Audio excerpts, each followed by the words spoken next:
We're live, so good morning, everyone.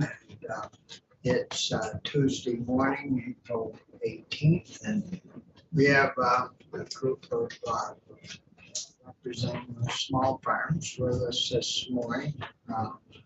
And I think to get started, we'll introduce ourselves and then we'll get right with it. So if you folks have another appointment, we won't keep you too long. Morning, everyone. Brian Collmore, representing the Rutland District. Good morning, Irene Renner, representing Chittenden North, which includes Fairfax. Brian Campion, Bennington County District. Senator Westman sits here from Memorial County, and I'm Bobby Starr from Orleans County. So welcome all you folks, and hope you have a good day visiting the State House. So I don't know if you want to run around the room and introduce yourselves as you come up to speak. I think we have everybody introduce themselves as they start speaking. Might be Yeah. easiest. Yeah, sounds good. Morning, Senator. Nice to have you with us. Yeah, you're a pain. Welcome. Good to see you. Should we start from the beginning or is it okay? You get caught up. No, we'll start over. It's just like at home. If you come in late for dinner and the food's all gone, you're in bad shape. So good morning, sir. And introduce yourself. Yeah, thank you so much for giving me the opportunity to come and speak. My name is Nando Jaramillo. I run a small business called Moon and Stars. We make arepas and empanadas and we grow corn. And I want to tell you a little bit about our situation and something that you guys should look into, because I feel like it's impeding us to be able to expand and grow because of the meat regulations. So one of our staple things that we make is empanadas, beef empanadas, and everybody wants meat empanadas. I'd love one right now. And I can sell you the empanadas if you come to my house, but if I want to sell them at the co-ops, I'm not able to. At the where? At the co-ops. So I distribute like at all the co-ops, the arepas, and the veggie versions of Vermont versions at all the co-ops and stuff. But the meat, which is like the staple one, I cannot sell. So I feel like it's kind of not right that I could sell you directly, but I cannot sell you if there's somebody in between. And the whole licensing processing, it's for me, it just doesn't make sense. I pay for 3 different licenses to operate. I'm a nonprofit, so we our model is trying to create a model that would align with what we think as a regenerative culture. So we try to like bring those wages and that quality of life to the people that work with us. But we're running into all these licenses. We pay for 3 different licenses to operate. So one is for like a little card that we use for like community events. We take it out and we have to pay for that. And I don't think that that's fair. Also, I have to pay for a kitchen license and a processing license on top of that, and I can't sell my empanadas. You understand? Kitchen license, and then one on a processing license. So I pay for 3 different licenses to have a food business, and I cannot sell that. And now they're asking me for another, a meat processing that Mr. Bruce knows more about it. And I don't know. I just feel like that's impeding our whole how to scale up to a more profitable, sustainable business. And is that at the same agency, or is the processing at ag and kitchen license with the health department? And is So it's different agencies, No, it's all the health department. all health. Well, that's how I said their issue to the health department. I have one for the food cart, one for the kitchen, and one as a processing license to be able to sell at the co-ops. But I'm not able to sell because I only can sell like the ones that are like vegetable based and not the staple one. So I don't know how we're gonna resolve this. And you can sell them at your place of business, but you can't sell them at the co-op. Yeah. That seems like, for me, it's kind of like, what you, I know we have other items that you can sell at your roadside stand, on farmers roadside stands, but like cannabis, you can sell that to, well, Graham knows all about that, you can sell that to a dealer or a store, but you can't sell it at your roadside stand, but there's gotta be something, exactly. I don't know, is there a tax on that particular product? Does a food isn't taxed, so is it a non-food item? It might, I think what he's talking about is a separate meat inspection, state meat, through the state meat inspection service. That would be through Agency of Ag.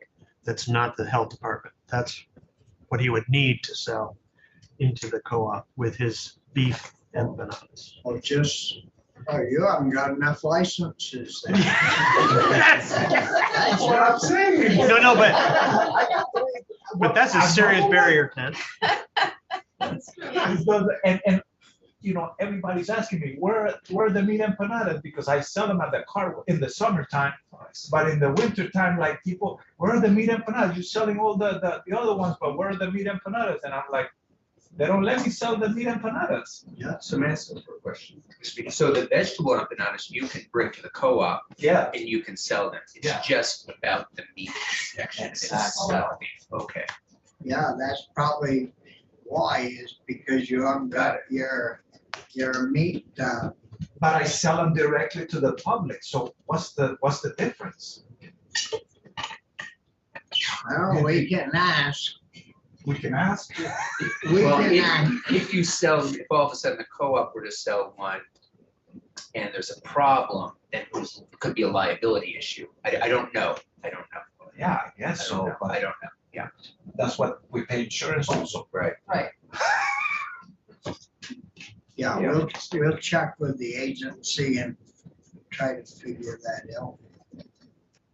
Amy, have you tried contacting them?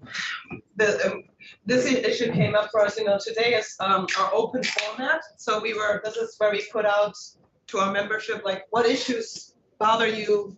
Let's bring them forward. So for us, it's also the day we learn about it. Yeah. But we've had, just leading up to the conversation, hearing from Bruce Hennessy from Maplewood about meat licensing and how it works, that there's indeed an inspector to approve the process and have that all taken care of. I think what we're looking for in this case of Nando is, of course, more scale appropriate regulations, and just noticing from this real life experience that it's already overburdening to have 3 different ones, and then a whole 4th one that's a big can of worms within itself. Seems to be like maybe All these laws were written for like big businesses, like at our scale, we sell empanadas. Like,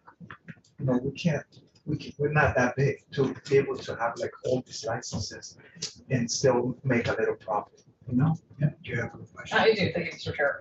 How much meat are we talking about? Are you talking about hundreds of pounds of meat or thousands of pounds? I mean, how much are we talking about? Because I really do want to understand the scale. maybe 50 pounds a week or 50 pounds. Is that year round or A just in month? the summer? During the summer, yeah, maybe 100 pounds, no, maybe a couple of 100 pounds during the summer. And people who are checking your kitchen and licensing it aren't looking at the food, they're just looking at your apparatus? Well, what do the kitchen license people look for? Do you happen to know? No, they just do Is like there a regular. overlap there? No, they just do like a regular kitchen inspection. And I guess I've been selling that for the last 4 or 5 years in the cart to like all the events. And so I made like half of her month in the cart. So if Sure. they were asking for the empanadas. And it's been sanitary enough and whatever, that, you know. I've never had a Right, complaint. Yeah, okay, good to know, thank you. And has any of do the inspectors come by? So Yeah. you see them, you know, Yeah, okay. Brian? Thank you, Mr. Chair. I'm just curious, are the rules the same or are they the same? Farmers markets versus co-ops? If someone's at a farmer's market, do they have the same requirements? for I don't selling? think so. I don't think so, huh? No, it's more of a, like a cottage law for the farmers markets. You can be more open. But we have a catering and we have a processing license. So, and that was my understanding, like, oh, once you get this license and you get this license, then you can sell them at the co, and that's what I did. And then, oh, no, you can't. You know, it's, Well, we'll talk with Ag and see, because it had to be somebody at Ag that told you couldn't sell them. Wasn't the health department, was it? Yeah. It was. Yeah. We'll have to get to those folks. Yep. Anything else that, well, there's a lot of stuff that I need to talk to, but I don't know if I could take everybody's time. But I will go into like housing and how do we create a business model that could like give that equity to like people in the food industry, like people with a $15 wage, how are they able to live, you know? And so we try to like create a model where we're, as a nonprofit, we would like those benefits to come from the state to step up and like, oh, we can like give that equity to these people that work in the farms in the food industry. And that's why we support all these farmers, because, you know, we see the necessity of them in their wage issue. And so our model is to like try to give them housing as part of their pay, so they can have like a better pay rate. And we're in that process, and we need support. well, you do have farm labor housing over at VHCB. So say you have a house on your property that nobody has lived in for years because it's not up to snuff. There's money, applications, the whole 9 yards at VHCB that will help you, will pay for, they'll pay up to a certain amount. It's not a cost sharing deal where you put in 50% and they do. You get a certain amount. I believe it's $30,000 an apartment or so that's, we did that. What is VHCV? Vermont Oh, the Housing and Conservation Board. And so that, we That dealt help us with that Yeah. quite We'll a talk to them. while ago and put money into that basic program for farm labor housing maybe 2 or 3 years ago. Maybe, yeah, I'd say. Yep, so. And I don't I'll have, look into that. yeah. and, they have a person that deals with that. I don't know if you could get on the phone number, but you call there, ask for their farm labor housing person and that you're interested and see. Thank you so much. Yeah. And next we'll turn it over to Bruce Hennessy from Maple Wind Farm. And just for the record, Caroline Gordon with rural Vermont. One quick comment, I thought it was really interesting to hear, often we come at rural Vermont to you, talk about on-farm slaughter and how the federal laws and regulations impede our local ability to do so. And I think this example from Nando shows similarly, once we go down that rabbit hole to think about how could we improve his situation, I'm afraid we might run into the same issues we have with on-farm slaughter in terms of us operating under an equal to agreement with the USDA. And I'm afraid the issues that Bruce might allude to for his local meat processing enterprise might have to do with this similar relationship we have to the USDA. So turn it over. Morning. Good morning. I'm Bruce Hennessy from Maple Wind Farm in Richmond, Vermont, and we're heading into our 25th season as a diversified pasture-based livestock operation, daily moon pasture poultry, 100% grass-fed beef, and pasture-raised hogs. And on the poultry side, we do turkeys and broilers for meat and eggs, all pasture-raised. We also run a very small USDA meat processing plant. Most of that is poultry, but we do a little bit of pork processing as well, and we're USDA certified. So I have a lot of things that I could talk about. I'm hoping to enlist your help or the state's help in working to mitigate the problem of regulation coming out of the USDA. Right now, USDA. I haven't figured out who that is yet. They're a thorn in many of our sides sometimes. But by the folks that are both state and USDA employees have been tremendous with us, so no complaints there at all. This comes out of the federal, the Washington part of USDA, and it has to do with a whole new framework for dealing with the pathogen Salmonella. Most of us have heard about Salmonella. It's a pathogen out there that makes people sick sometimes. There's many different kinds of Salmonella. Ones that make us sick can be a problem. Salmonella is endemic to our soils and in particular our chickens. It's actually something that just exists in their environment. It's part of what they are, right? The USDA is proposing to make Salmonella, to create Salmonella as an adulterant. In other words, something that we've added to the chicken process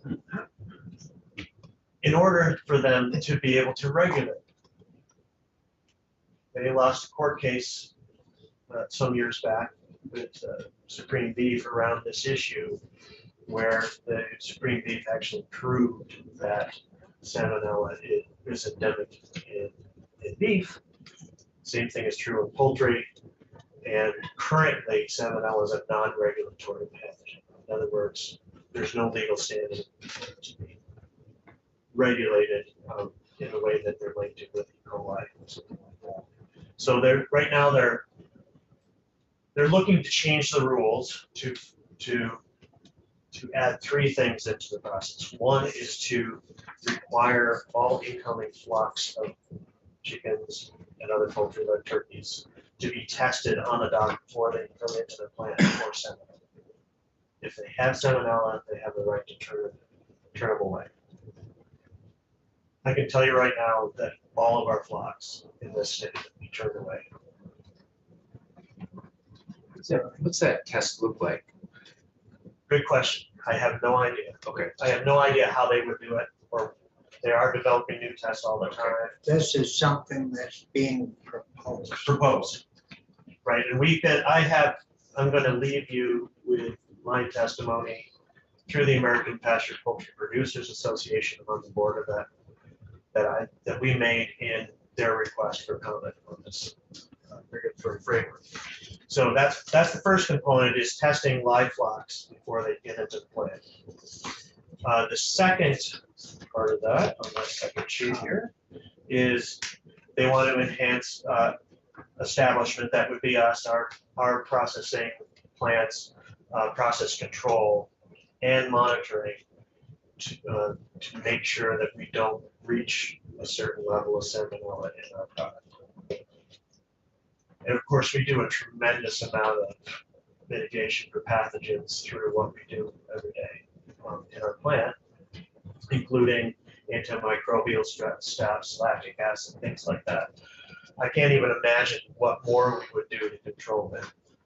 And occasionally we do find salmonella in our sampling even after all those steps happen. It's just something that exists in these flocks. We are not a sterile environment. That's just a fact. Now, when you bring chickens in, are they baby chicks and you raise them, or Yeah. are these full-grown chickens? But they could arrive, most hatcheries have salmonella. If you swab it, most hatcheries have salmonella. So the birds could arrive with salmonella already in them, and most do. So, and it, of course, chickens, it's nothing. To us, obviously, probably. So what they're trying to do is get out, the second part of this is to require more monitoring and more process control in their plant, which would be, to say the least, cost prohibitive to any small or very small plant, to the point where it could put us out of business. And then the third thing, which is where the adulterant part of this comes in, is that they want an enforceable final product standard, which means once the product is out there in the world, they can go and test it. And if it has salmonella, they can pull it out of the market the way they do if they find E. coli in hamburger and stuff like that. Now, in the past, poultry you haven't heard about a whole lot of poultry being recalled or anything like that. The reason for that is that we have a cooking standard that goes on every label, every inspectable label, saying, cook this to 165 degrees. And no matter what, if you do that, you're going to be safe. So that kills the salmonella. That kills the salmonella if people are cooking this correctly at Same home. hamburger, if you cook it well, Yes, you're good. exactly. You want to eat it half. But there's different, if you call it like a cultural standard, right? People like medium rare or rare hamburgers and steaks and things like that. So anyway, these three components of the new framework are, if put into actual regulation, would be extremely problematic for us and really for all the customers. We're getting set to do 20 different farms through our plant this year as part of our service, part of our processing services that we have. How many or how big is like your business? We're a business. We're small. Like I said, we're very small. We do our own poultry. We do 20,000 birds a year, meat birds. And, Way bigger than this. yeah, and we do. And we're going to do about 15,000 birds for other farms this year. Oh goodness, so you So if we have Small. That's a big operation. but it feels big, but in the grand scheme of things, we're Yeah, tiny. Like sure. Misty Knoll is 350,000. Yeah. And, Yeah. so that's our nearest. They're not competitors. We're just. Campion Farmers one. yeah. Actually, it's my chicken. So what are we considered? Yeah. These are- Molecular? He's a chicken. Oh, good. That's good. Oh, we should talk. All fight birds.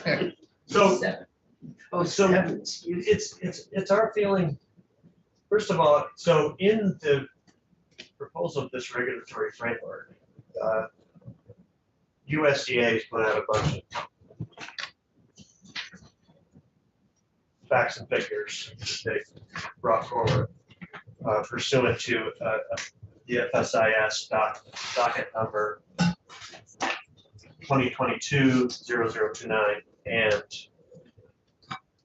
in that, they said that they've actually eliminated through the Poultry Safety Act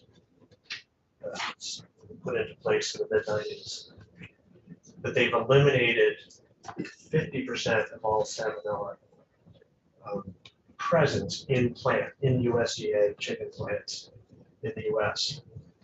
But it actually, the incidence of salmonella infections in the United States hasn't changed a lick, not one bit. It's at the same level of it as it was back then. And so what I'm saying is that what they're doing here isn't actually moving the needle on human health, which is the point.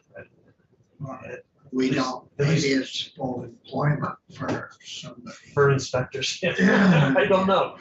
But our point is that the money that they would spend on this new framework and enforcing it, better spent on public education and how to cook poultry correctly and safely, right? So that's my major thing, and I don't know if coming to the state and asking for your help to push back on the USDA at the federal level would help, but we're exploring all avenues because this is a game changer for us. Yeah, Peter, Senator Welch is on the Ag Committee now instead of Leahy. I don't know. We've had his folks, his people, but Caroline or somebody has his contact information, Natty maybe, and I mean, have you contacted them? I have, Oh, and okay. I've sent this, what I'm gonna leave with you, to their office. Yeah. And, so I'm just trying, so when this, the small farm day came up, I thought I would mention that. Sure. The second thing I wanted to say is that I believe that the working lands, part of what the state is doing is a tremendous program. We've been the beneficiaries of that in the past. But the current funding is woefully inadequate to the need out there. And for instance, we just applied for a grant relatively small as these things go, about 100,000, something like that, for the processing bucket of that. We applied for that grant and were rejected with the statement that for $1 million bucket they had $7.5 million requests. The need is there, and I'm hoping that the state can find its way to supporting a higher amount. I've heard about the $10 million for meat and maple and produce thinking. I don't know if that has to be a separate bucket or whatever, but it seems like a working lands kind of. Yeah, I don't think we're gonna end up very well with that. Yeah, I can understand, but it would be. It is. I just want you to know that that's out there, and a general comment from a very long time agricultural producer here in the state is that right now, just producing the raw product is not enough. For I would say the vast majority of farmers, being able to add value through processing, and also to expand businesses that aren't necessarily exactly farming, like accessory events, those kinds of things. Is just a huge avenue towards the working land staying viable in our state. But I mean, I know you've been around a while because the color your hair. And this problem about the raw product being produced is so true. And so 25 years ago, maybe 30, we developed, I mean, I've been here a long, I didn't have any. Over the years, we knew that. And dairy was always the biggest producer of ag products. So what we need to do is develop our processing and use our products here. Used to be 85% of our milk went south, 80 to 85, and sometimes more. And the other 15 or 10 stayed home for Booth Brothers and all the little dairies. So we built those plants. Cabot expanded Wicked. Ben and Jerry's ice cream, they started out back then with selling a few ice cream cones and the yogurt plant in Brattleboro. So we built all these value-added plants to offset that raw product. And our farmers, our dairy guys, I mean, there's options steady. I know. And, so I guess if you're gonna produce something and make a product from it and sell it, it's gotta be right on the farm. Even if you form a co-op, pretty soon you lose control of it somehow. And there's no money for the farmer. That's right. I And mean, that's exactly what I'm talking about, Senator. yeah, This is it. This is where, if we want our way of life and our working lands to stay, we need that support. So I know I'm probably speaking to the choir here, but You're probably speaking to the choir. I grew up on a dairy farm, and if I go back 25 to 30 years, we sold beef to everybody in town. We took it to the local mom and pop store, and we'd slaughter the animal on the farm, and we'd take it, and it was processed at the mom and pop stores. The feds came in and said you can't commingle any meat, and they killed that whole, and we've been struggling ever since to create slaughterhouses. And we all lived when we were kids. We probably had 20 or 30 families in our neighborhood that bought our cows, and but it's very similar to the squeeze that you're facing right now with chickens. and I feel for you. That's exactly where we're at. We took the leap and made that. Yep. Made a small piece of processing, and I think we need to make it easier for more people to do. But we've been spending money ever since trying to deal with the slaughterhouse issue. And the rules were all made way beyond our control. do you do beef right at home or do you take them to a facility and have them? We do, yeah, we're not set up for large animals, so we take it down the road, yeah. We spread it around the whole place, including going to New York when we can't find a place in the Because we've had, every year we have a fight over on-farm slaughter and how that's regulated, trying to loosen it up so that it would be easier for producers to, but it's a constant battle. Well, even as an inspected processor, I believe in on-farm slaughter and taking the pressure off those. Because it's really like, for instance, we used to take our hogs to Vermont Tacking down Springfield. Yeah. They're not big enough. We don't do it. They've got big accounts now that push the rest of us out. And so if they get successful, then it leaves the rest of us out. So I won't take up any more of your Yeah, time. Thank well, you so much for the opportunity. Really appreciate it. I'm gonna hand this to you, if that's all right. Could you give me an electronic copy? Of course. And have you ever talked with John Roberts over at US a little bit about that, the salmonella and all that? I haven't talked to him about salmonella. I should. Yeah, you should I give haven't him a talked call. with him. Yeah. And we deal with him quite a bit. But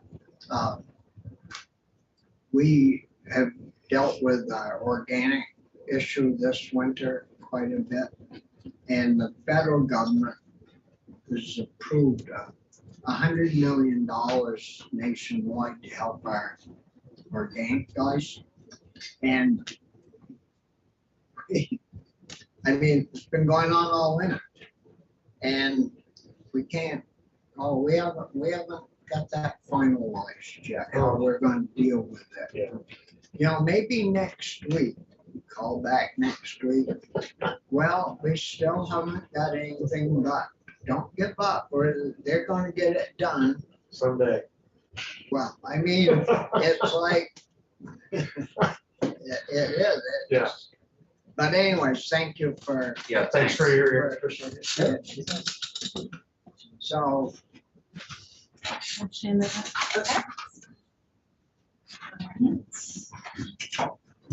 Good morning, and thank you so much for having me and everyone else here this morning. My name's Shannon Bartley. I'm from Orange County, Stratford, town of Stratford. And I am here today to share a story, and I'm going to try not to be too much bigger, but to keep it straight as well.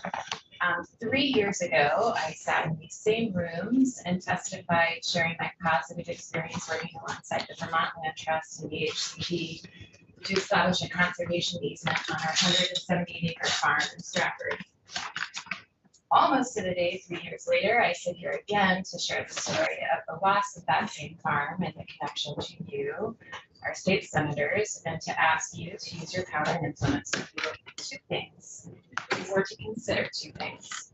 To encourage our federal delegations to use federal action to include cannabis under the federal definition of agriculture.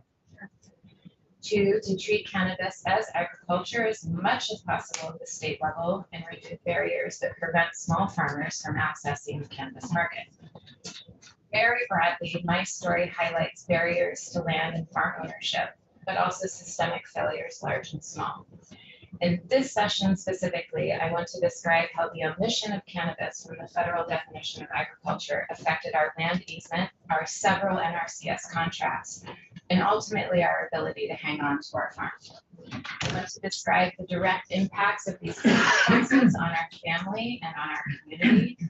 And I want you to consider how my story possibly represents other small farmers in this state who are considering applying for or already have applied for a Tier 1 cultivator license in order to sustain, enhance, or broaden their small revenue streams.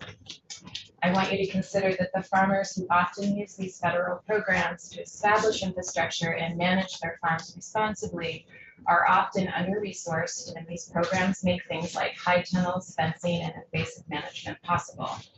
And I'd like you also to consider that given most small farm infrastructure, how easy it is to incorporate this crop into a farm plan that allows access to income that has great significance to farm families. As many of you know, farm conservation easements function as a finance leverage tool for many small farmers, in particular farmers who may be trying to access land. The journey that landed us on our Stratford farm was hard-earned. For nearly 20 years, we raised chicken, lamb, pork, rabbit, beef, eggs, and vegetables on several pieces of property that we leased or rented. We sold all of these through CSAs or our farm stand. In 2012, we were able to purchase 13 acres and move our livestock and family to that land. The farmhouse on that was condemned, which is how we were able to buy it. We spent 2 years living in an RV to be able to get the house back in working order. And then less than 2 months after we moved in to the house in a heat ramp incident, the farmhouse burned to the ground. After some paralysis around this development, we used the insurance money, and the only reason I'm including this story is so that to create the context for how we were able to get onto the bigger farm is that we used our insurance money and pursued an easement that would allow us to leverage that purchase. So in some ways, this lemon became a little bit of lemonade. For many years in Stratford, we ran our CSA and farm stand. During the pandemic, we fed a large portion of our town and acted as an aggregate for as many producers as possible. In order to meet our community demand for food, we raised thousands of dollars to make sure that everyone who asked was given food during this period. Whew. No questions asked. If you needed it, we provided it.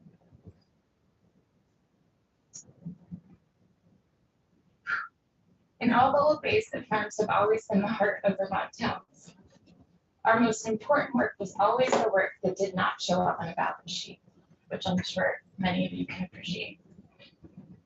In our years of operation on the farm, we provided over 50 youth jobs. Every single teenager that asked for a job during the summer, I gave, for better or for worse. Over 500 senior farm shares delivered. This was our own farm program designed and funded through our own fundraising. We gave subsidized CSA shares and farm credit assistance to whoever needed it. This included over 30 families during the pandemic.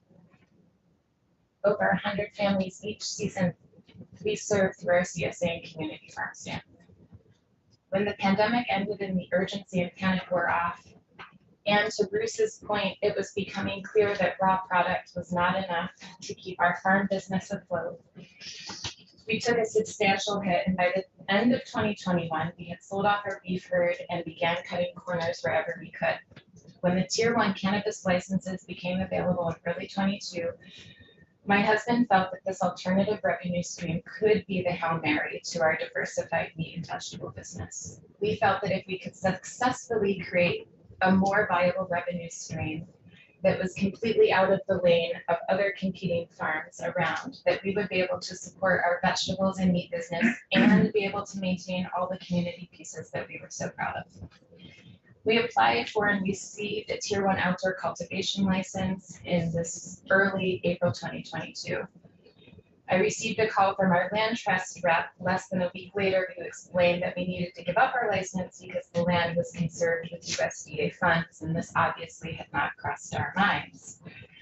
Because the federal government does not recognize or define cannabis as agriculture, but instead as a Schedule I drug, we were technically violating our contract. After a lot of back and forth and checks up and down the chain of command, this was all confirmed. It was also confirmed that several of our NRCS contracts also put in the federal funding crosshairs. Our high tunnel, our fencing contracts, our invasive management, our pollinator buffers, our pasture water systems. We either had to remove our cannabis application or risk having to pay out our contracts, something we were not prepared or able to do. In a very quick chain of events, we read the writing on the wall, gave up our license. We had an out-of-state buyer approach us to purchase our farm. We sold the farm. It took us 20 years to get to. We moved to another rented piece of land. We reapplied and received a new Tier 1 outdoor license. This is how sure we are that this is a revenue stream that we want to be a part of. We dodged many bullets by being able to be nimble and responsive, but the long-term pain of a life's work broken is hard to describe. My guess is that there are many small diversified farms in this state that have entertained the idea, and I know this for a fact, of opening up a cannabis revenue stream for themselves so that they can continue to provide food, employment, homegrown social safety nets, and value in their small communities. Very often, these behind-the-scenes services that small farms provide in their communities make them the cornerstone of their villages and provide a vibrancy and link to our past. At a minimum, many of these small farms hold many NRCS contracts and or operate on land that's conserved with federal funding. I urge you, our state lawmakers, to consider invoking action at the federal level to change this for your Vermont farmers. At the state level, I urge you to consider my story and remove as much as possible Tier 1 and Tier 2 outdoor cultivators from any environmental and economic barriers that prevent them from accessing the market.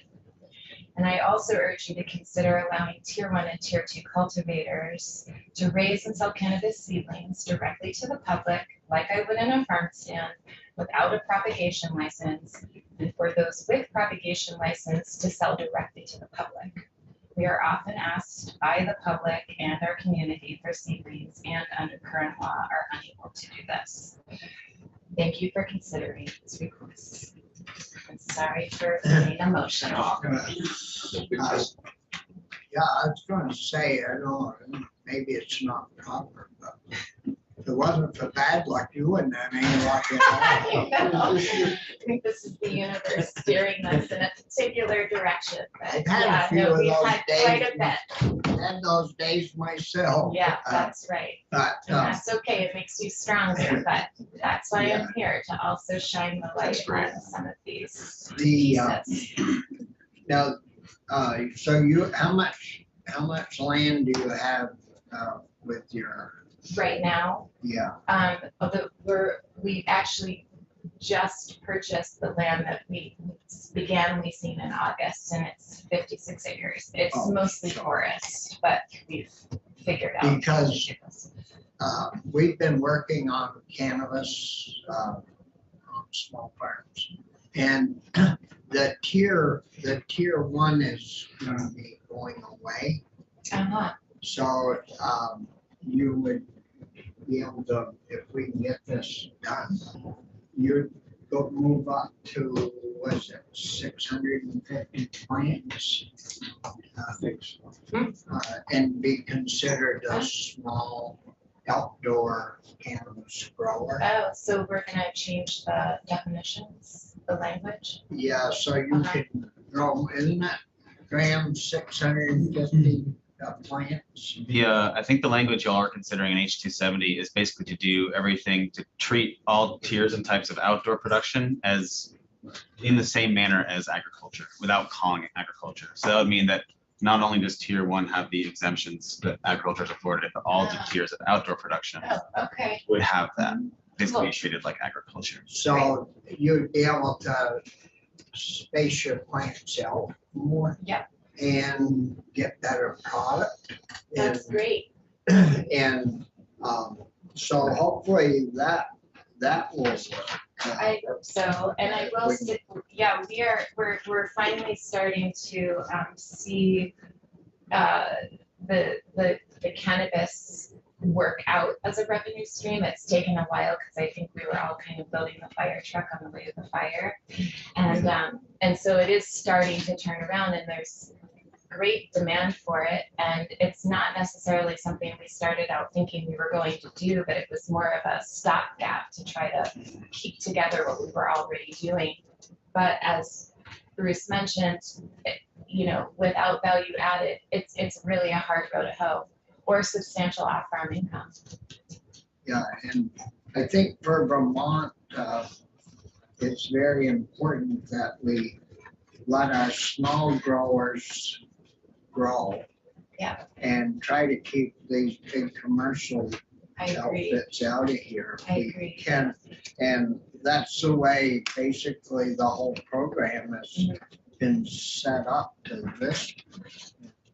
To help keep our land open and to generate revenue for local people that Yes. spend it locally. Exactly.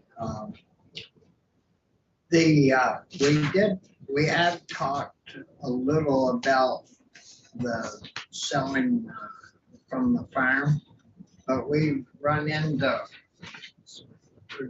I think, kind of stiff opposition.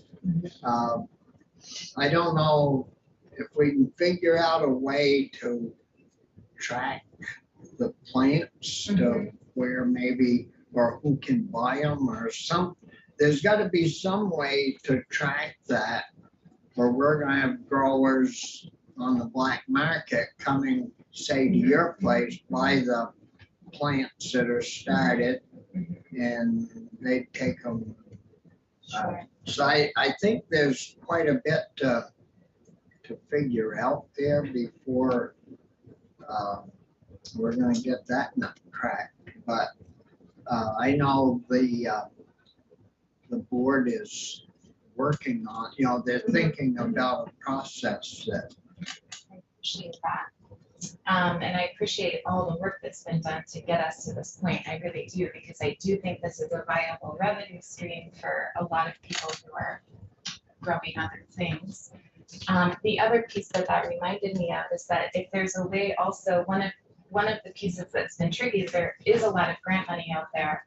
It would be nice to not be disqualified from the grant money or loans that are available for these businesses because of the federal money piece, I'm assuming. So if there's a way, that's something else to think about. yeah, that's a bad one.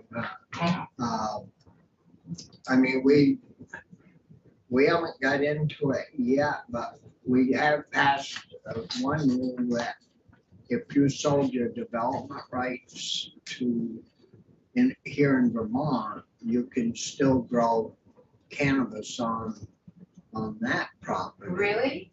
Yeah. Wait, well, because if you sell your development rights, well, at least to, the land trust, and they use USDA money to buy those development rights. That's why we have to leave the farm. Is that VHCB kicks you off if The Vermont Land Trust does, and actually Shannon and a couple other farmers have testified in meetings with some staff from Senator Sanders' office.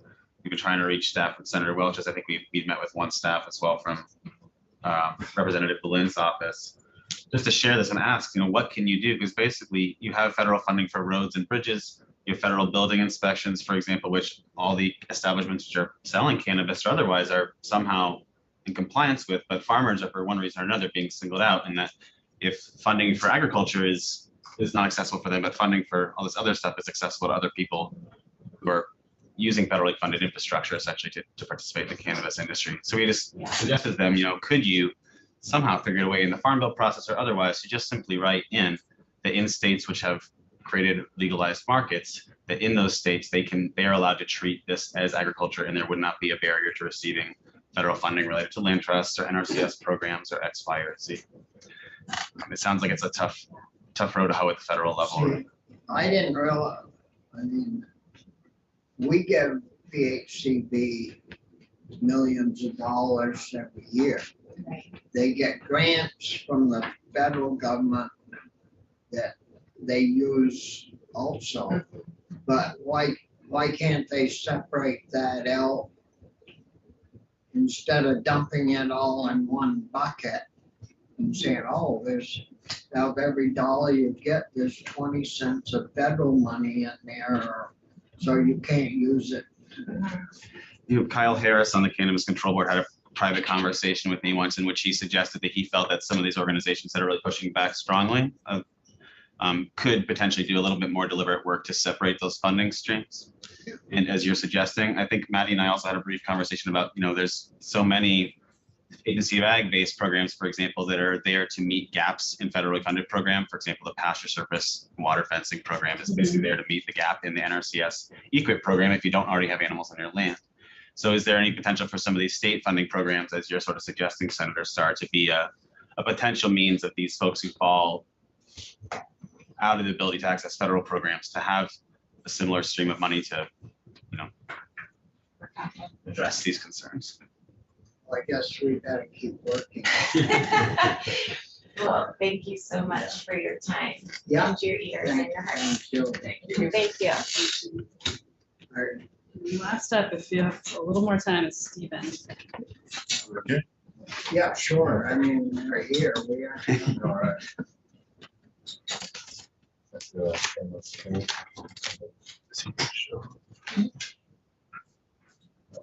Try this.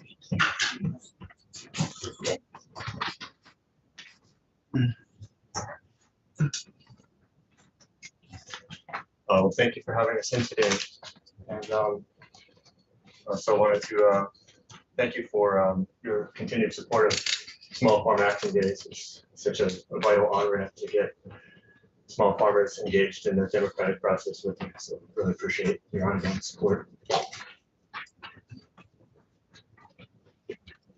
Story is told that we have entered into the Anthropocene, the age when the impact of human activity is now equal in magnitude to the geologic forces that shaped and determined the evolution of life forms throughout the eons of Earth's past. It would be an understatement to say that the Anthropocene has not been good for life in general. In fact, we are in a die-off, the sixth mass extinction, with an estimated 1 million species predicted to be gone by 2050. 70% of all mammals have disappeared since the 1970s. Humans and domesticated animals now make up 90% of all terrestrial mammalian biomass. Songbirds have declined by 40% in our region. We are said to be in an insect Armageddon, with regions such as Germany's Black Forest reporting drops in population as high as 75%. It is tempting to think that our brave little state is so small that any efforts we make to mitigate climate change and ecological collapse are too small to be meaningful. But on a living planet in which all life cycles are interconnected, is there really any place on Earth that is ecologically insignificant? I think our little microcosm of Cedar Mountain Farm at Cobb Hill Co-housing in Heartland is a neat experiment in forward-thinking land management. We're not perfect by any means, but a good working model. Our 275-acre land base is in an agricultural conservation easement, the Upper Valley Land Trust. The agreement includes recreational access in the form of hiking and cross-country ski trails, plus hosting a section of the vast trail network. Both farm and forest are in UVA and NRCS Conservation Stewardship Program. We milk 20 cows and make aged raw milk cheese. We have 60 acres in pasture, hay, and cropland, where we are introducing elements of agroecology and agroforestry into every aspect of the farm, with intensive management grazing, micro wetland protection, a pond installation, riparian buffer, silvopasture, pollinator hedgerow, coppice windbreak, no-till vegetable production, and alley cropping. Within our 200 acres of community-managed forest, we practice ecological forest management. We have a 25-acre bird-friendly sugar bush, shiitake mushroom CSA, and about 30% of the woods deemed ecologically sensitive for passive management, very steep. The rest of the forest is managed for invasive removal, soft and hard master release, identifying legacy trees, establishing regeneration gaps, snags and down trees, diversity of stem and canopy, and we harvest about 10 quarts of firewood annually as part of our UVA management plan. This is an example of a productive working landscape that is guided by a conservation ethic focused on restoration of landscape function and creation of biodiverse habitats. Vermont's woodlands are part of a much vaster system in the Northeast, comprising 26 million acres of mixed hardwood and boreal forests. This northern forest system is already helping to address climate change through carbon sequestration and an array of other ecosystem services, and is a crucial reservoir of biodiversity. But all this will be lost if these forests are developed or unsustainably managed. Currently, 75% of Vermont forests is in family ownership. We need to understand that all those privately owned forests are part of this greater system. Vermont already has 26% of its land protected under a variety of conservation agreements. 15% of our land base is public, with almost 10% under state or federal control. We can meet the 30 by 30 goal by simply halting logging on all the public land within the boundaries of state and national forests. H126 is only asking for 10% conserved as wilderness, with the other 40% continuing as working forests and farms managed with the best conservation practices. This doesn't have to entail the not in my backyard syndrome. 96% of all timber harvested in state is already from private lands. We can sustain a planned local harvest while managing for biodiversity by adopting ecological forest management and eventually making it a requirement for enrollment in UVA. We could also offer a second tier of enrollment by creating additional tax abatement to enrollees who opt for permanent conservation, thereby providing an annual benefit in addition to a one-time payment for the sale of development rights. In accordance with the amendment introduced by the House Ag, Food Resilience and Forestry Committee, H 126 should include conserved farmland with its inventory, but only those conserved farms that have adopted certifiable soil health and water quality practices. The mandate embedded in H 126 to create an inventory of conservation resources and produce a roadmap to the 50 by 50 goal could be greatly facilitated by the development of a statewide land use plan. Climate scientists the world over have declared that a transition to regenerative land management and habitat restoration must begin now in order to stave off the worst effects of irreversible abrupt climate change. Here in Vermont, the conservation of forest and farmland proposed by H 126 could be our last best chance to ensure the continuance of a vibrant rural economy and to pass on a livable planet to the next generation. I want to say thank you. Thank you. Yeah.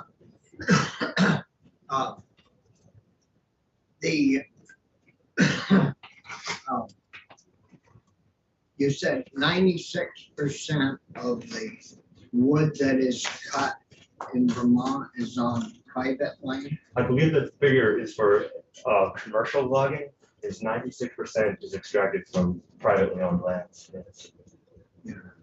Yeah. Because we don't deal with forestry in this committee, like the House does. But we've talked about that, and the state of Vermont, do you have the figures that how much forest Vermont owns or controls? Because it's a great, I know up in the kingdom where I live, I mean, we bought, I'd say half of Essex County, no, it isn't half, but all the Champion woodland. Yeah. And I mean, they've sold, I guess they have people, Weyerhaeuser does a big chunk of it up in there. It's all controlled cut.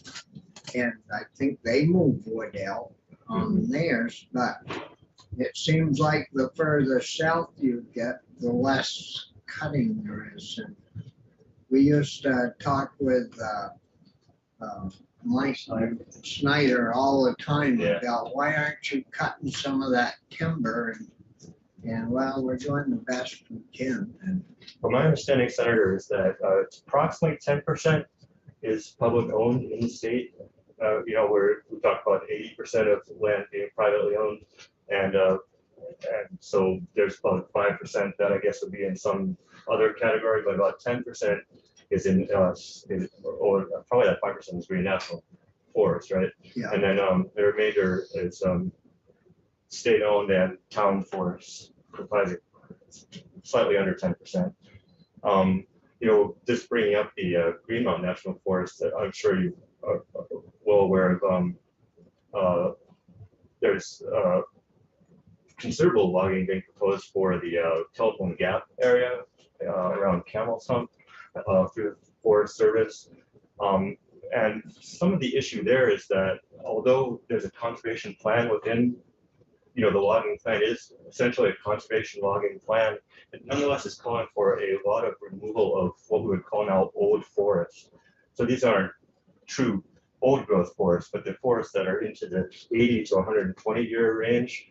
And so they're kind of in that window where if you're going to do timber extraction, now's the time, but also if you're going to look at what is the ecosystem function, carbon sequestration, biodiversity value, the greatest is existing within those old forest areas. And so I think there is some call from Standing Trees and some other conservation groups. I think 350 Vermont is also signed on to really asking the Forest Service to review, is this really forward-looking 21st century facing abrupt climate change thinking, or is it really forest management plans from the 20th century that include regeneration through considerable clear cutting and shelter wood cuts that we might not really even be able to adapt to in the same way? We expect regeneration from those kinds of areas, but we're in a rapidly changing situation now with new pests and diseases, flash droughts, precipitation events, and I think we really need to be looking at more of a a more forward-looking kind of, I've mentioned ecological forest management. This is really a way of doing continued commercial logging, but with a reduced inventory because you're leaving more of the older trees and managing for more of the old forest characteristics that I think will make these forests more resilient going forward and ensure that we have not only the old trees sequestering carbon, but also a variety of biodiverse habitats. Might be aware of Ethan Tapper and Tony D'Amato. Ethan Tapper's the Chittenden County forester. He's a great exponent of this ecological forest management. He used it on the Chittenden Town Forest and some other prominent kind of showcase forests. How old do you have to get a tree and know that it's going to live to grow to be an old tree? I mean, because if you go in and cut of any extent, you get all these little trees growing up and, you know, all together and coming out of stumps and you know that they aren't all going to make it. Yeah. But some of them are bound to make it, and so you have a rotational woods. That's why we kind of push people to get a forest management plan, and but some people in this building don't want you to even walk in the woods because your footprint, you know, could do damage. And I mean, you can't have it both ways. If you're gonna have a healthy woods, you've gotta, I think, and we own a few acres of woods, you sort of have to manage it with professionals to keep it healthy, or you know, you're gonna have everything growing on top of each other and nothing is gonna grow very well. So anyways, morning, Michael. Morning. So anyways, we'll keep working at it. Any other questions? No, it's very good. Yeah. Thank you. Yeah. No. Well, thanks for coming up. You've been in before. And well, we got a few things to check out here, and you know, for different issues, and have you been up to Ag yet upstairs? Yeah, they were on the floor of this morning. Yeah. So they're all, you know. Yeah, we'll be there after lunch. Thank you again so much for having us. Thank you. Appreciate it. Sure.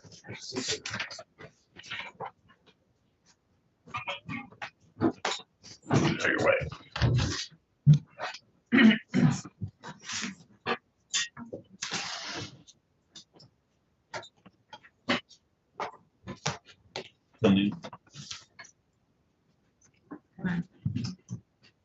You're doing great.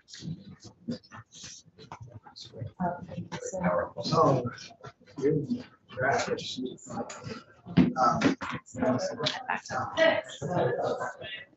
running a little. So,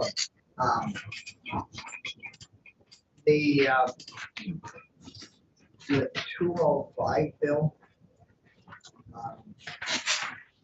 You have so Yeah.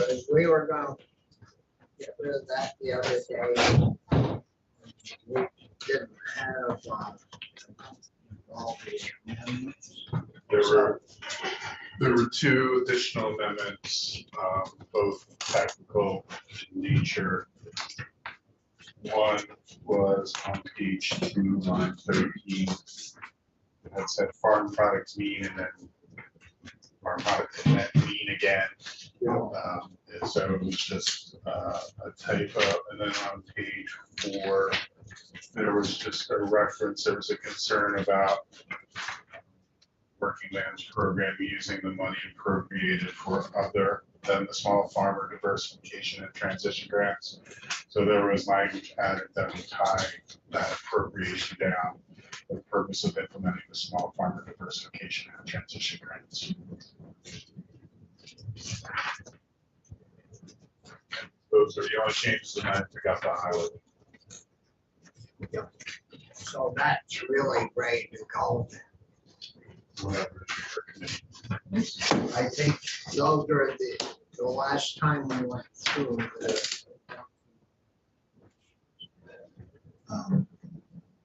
So, any other questions on 205? Somebody like to move that? I will move that we vote out draft number 5.1 of 205. I'll second. Yep. And then second, if there was discussion. If not, we're joining, but you wanna call?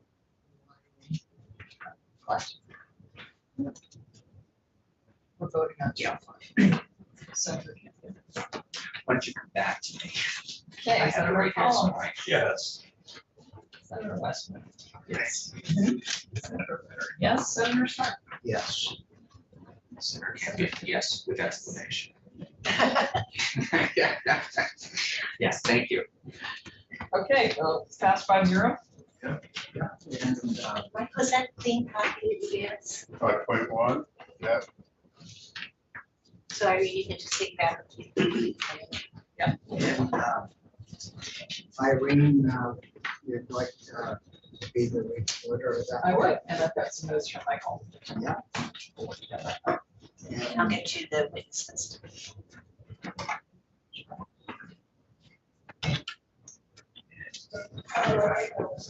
Two, 8270. yes. The,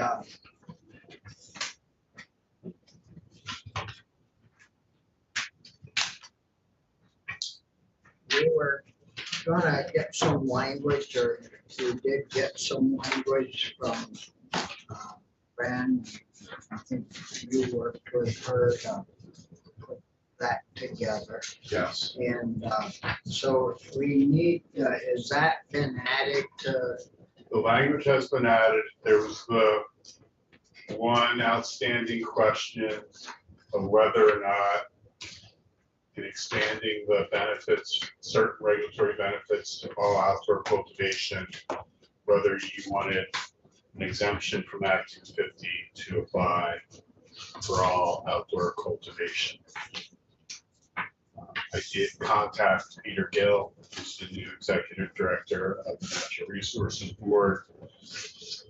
There had been discussion last week about whether or not a cannabis cultivator would ever trigger Act 250 because the size of the allowed cultivation would never trigger the 10-acre threshold. However, as I discussed with you last week, there are provisions under Act 250 which could bring a farm underneath Act 250, one of which is called the involved lands provision. All of the land on the parcel that contributes to the commercial development will be considered as part of the commercial development, consequently can be brought, can trigger Act 250 for that commercial development. There's also what's called the amendment authority, which says that if you need an amendment to your Act 250 permit, it can bring in those activities that were initiated on your farm after the amendment, or after your original permit was issued. And Peter said this, amendment jurisdiction can also have the effect of pulling an otherwise non-jurisdictional project into jurisdiction. However, farming, if applicable, will not require an amendment provided it meets the requirements in 10 U.S.A. 6081. No permanent amendment is required for farming. Remember, you said that cannabis cultivation isn't farming. So you could still pull cannabis cultivation in to Act 250, either under involved lands or amendment, permit amendment authority, or if it's just on a parcel of land that's 10 acres or more, and they are using all 10 acres for some part of the cultivation. So, What, other than holding the land together, what else would you use the other 9.5 acres there's for? processing, there's dry. Where you have to get, Right, I'm not saying it's like, I'm saying that it is possible. because a small, to be considered a small grower, I think, wasn't that 650 plants you might be able to grow now? And, I think 650 is currently the largest scale in numbers, and I don't have the numbers right in front of me, but I think for the tier 1, it's 125 plants, and then it tiers up from there. And you have to choose number of plants versus square footage. And I think where that's relevant in terms of considering what legislative council is bringing to the table is that if you chose those numbers, like the several hundred plants, you could space them whatever space made sense to you. So if they were spaced at 10 feet on center, you could be taking up well more than the 1,000 square feet, because you chose not to be limited by 1,000 square feet. You chose to be limited by the plant number. So if you planted 600 plants at in rows 10 feet apart from each other and 10 foot between those rows, I haven't done the math, but I think you could be pushing a much higher area than I think we've sort of theorized in this space. And you also things like farm roads, all kinds of space that are sort of peripheral to operations. But see, yeah, it was tier 5. Up to tier 5 is 650 total plants you can grow. And how many tier 5s are we gonna have? I mean, 650 plants, isn't that a lot of plants to manage and take care of? I mean, I don't know, that's why I'm asking. well, I think for like a national perspective, from a larger perspective, I think Jeffrey from Vermont Growers would be great to speak to. But I know in other states, they don't have the limits we do in Vermont. People are planting far larger plantings than that, especially in certain counties in California where it's allowed. But yeah, you can take any of these scales of indoor facilities from scale 3. We try to break it up. So right now in Vermont, we're not really tiering the indoor to outdoor based on what their overall production could be. So basically, at that largest scale of indoor you have right now, you could produce far more, up to 4 to 6 times more than you could at the largest scale of outdoor. So those are, if you're talking about who's really producing the most, it's those large tiers of indoor. The larger tiers of outdoor are seasonal. They're vulnerable to weather, and it's just a very different thing. The number of plants, the amount of you're pushing out is far less. See, I think I gathered, I don't know if this is accurate. If we don't allow our little guys, tier 1s, to move up to tier 2 and 3, then the demand's for products gonna outweigh what we're getting for product from the tier 1s. And then the big guys are gonna wanna move in and take over, whereas if we're supplying the market with enough product, and you growers do a good job growing and selling, then there would be no need for anybody to come in and do an indoor big growth. And so. If I may, I think there may be one point of misunderstanding, because all of the tiers as they exist right now, tier 1, as Shannon spoke to earlier, tier 3, which is Senator John Rogers, all those different tiers are still going to exist in the same place. The only difference that I believe is in the legislation that Legislative Council has put forth in those amendments is saying that all tiers of outdoor production would have the exemptions that are currently only afforded to the first tier. And then there's the question of whether or not Act 250 would be included in that. And as our coalition advocates, we'd like you to, as much as possible, treat it in the same manner as agriculture, which would certainly include an exemption from Act 250. So let's just, I want to put a finer point on it. So farming is exempt from Act 250 below 2,500 feet. Anything over 2,500 feet, farming is not exempt. So any cultivator should know, because what is provided is the same exemption, same treatment as farming under Act 250. If you're over 2,500 feet, you're not exempt from Act 250. Anybody that tries to grow stuff above 2,500 feet is probably in trouble anyways. There's probably not. Frost. There's probably not much land farmed above 2,500. So Fine point, but you should know. Same treatment. So if that's the case, I mean, it doesn't matter to me if they're gonna call it farming. It's gonna be treated in the same way as farming. It's not called farming. Treated in the same Treated, way. right. So,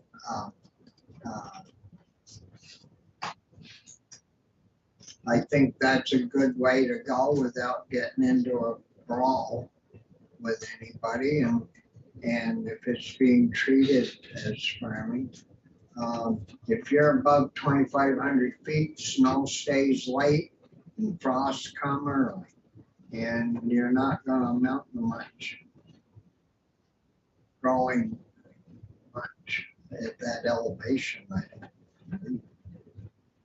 So the language you have in front of you would treat all of those cultivators, outdoor cultivators, the same as the small cultivators have been treated for the past few years. Yeah. It's less to have to check. Right. One of the distinctions from testimony that you heard, or requests that you heard last week, is there were requests to treat the mixed cultivators the same as the outdoor cultivators. But in talking with Bryn said that distinction between outdoor cultivator and mixed cultivator may be going away. And so what they really, the board recommended, is to just say outdoor cultivation. Yeah, well, I mean, they've been good to work with, the board, and have been, I think, good to work with, and have tried to do it right. And I would like to provide another finer point. So this only applies to those 4 categories: being regulated the same as farming under Act 250, regulated the same as farming under municipal bylaw, qualified for use value, and then qualified for the agricultural sales tax exemption. They would not qualify for right to farm nuisance protection. They're not going to qualify for certain agricultural development grants.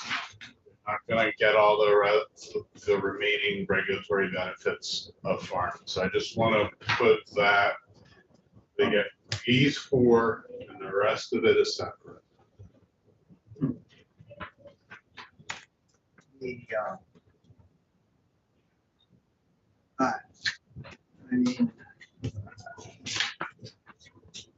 I don't know, the only one I think of that might really cause an issue is the nuisance thing from odor. But would odor that would be classified as a nuisance, I think. It could be. But I mean, they haven't come in and asked for a lot of these other issues. What we'll do another trip is maybe change that number of things. You know, besides the 4, do a different bill, a couple more if people come in and testify to the fact that this is slowing them down or causing them not to be able to grow to keep up with the market. Graham, do you have any? Yeah, Graham, Unix Roof Corral, Vermont.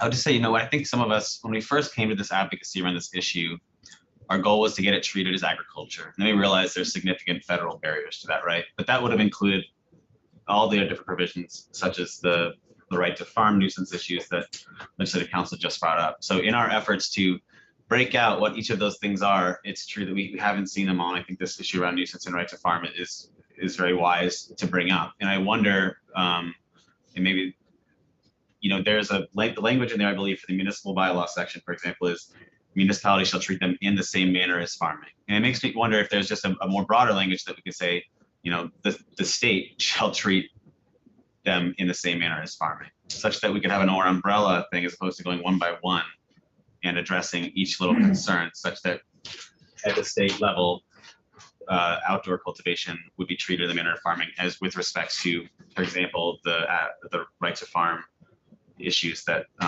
Legislative Council just brought up.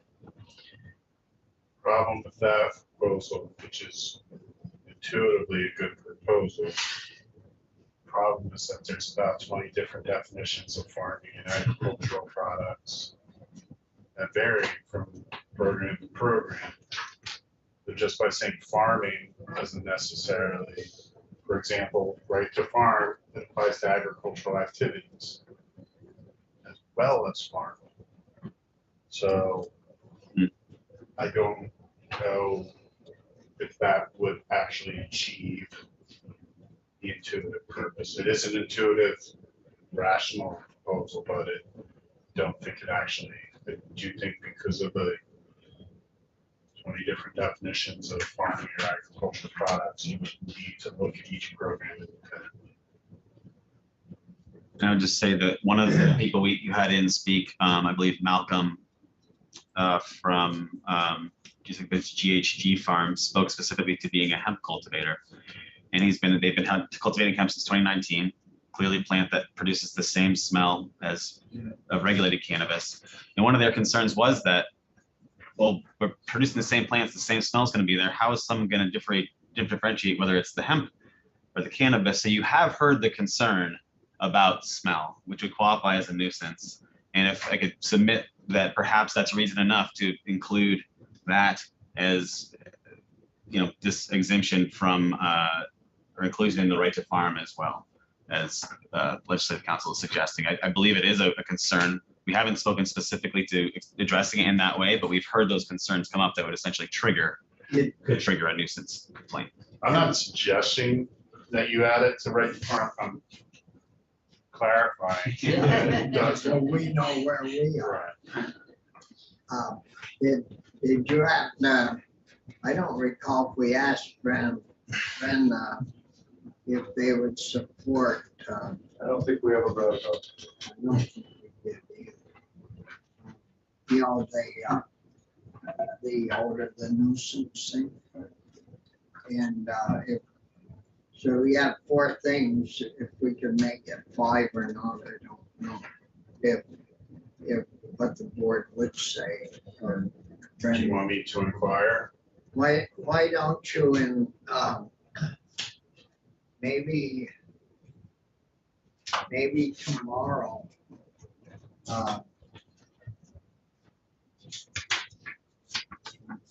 well, we've got you coming in on 472. So maybe we could, if you can get hold of her today and see what she says on that. If they talked about it. It just, I know not this last couple of years, but the first year we allowed hemp, I got 2 or 3 calls from people on older, young, and it was out in the boonies. I drive down our road, I get this awful smell. I go by so-and-so's place. And, but see if that has been an issue and what the board thinks about adding it to the 3 or 4 things. Will do. And we'll bring it up tomorrow. On 472, there were 3 technical amendments. They're really just striking it twice and striking it 4 another time. So I prepared that just in case if you were going to do that tomorrow. Yeah, sounds good. Anything else? Well, thank you, Michael. Good to have you with us.